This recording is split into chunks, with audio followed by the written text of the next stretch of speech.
Opposition leader Rahul Gandhi ने वज़ीर-ए-आज़म नरेंद्र मोदी और भारतीय जनता पार्टी पर संगीन इल्ज़ामात आयद करते हुए कहा है कि बीजेपी का पूरा मालियाती ढांचा अडानी ग्रुप पर मुनहसर है।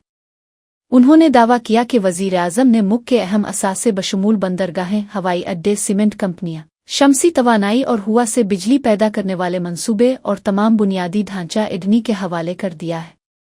राहुल गांधी के मुताबिक अमेरिका में अडानी के खिलाफ दर्ज मुकदमा दरअसल नरेंद्र मोदी को बराह रास्त धमकाने का एक जरिया है ताकि उन्हें काबू में रखा जा सके। उन्होंने मजीद कहा कि अमेरिका का ये वाज़े पैगाम है कि अगर मोदी ने आलमी सतह पर किसी भी किस्म की गैर ज़रूरी मुदाखलत की तो उन्हें संगीन नताइज भुगतने होंगे। अपोजिशन लीडर ने डोनाल्ड ट्रंप का हवाला देते हुए ये चौंका देने वाला दावा भी किया कि ट्रंप ने मोदी का सियासी करियर ख़त्म करने की धमकी दी है।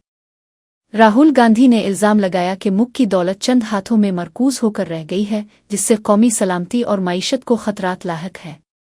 उनके इस तीखे बयान ने मुल्क के सियासी हलकों में एक नया तूफान खड़ा कर दिया है और हुकूमत से उन तमाम इल्ज़ामात पर वजाहत तलब की जा रही है।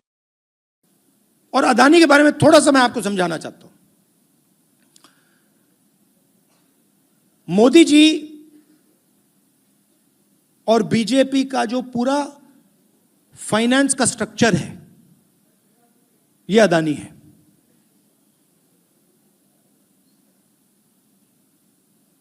अडानी आम कंपनी नहीं है, इस बात को आप समझिए।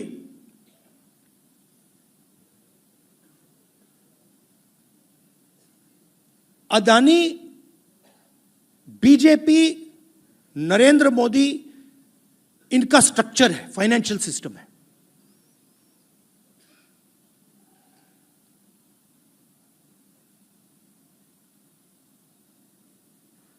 पोर्ट पकड़ा दिए, एयरपोर्ट दे दिए, सीमेंट की कंपनी दे दी,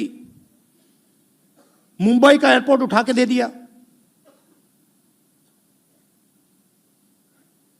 सोलर पावर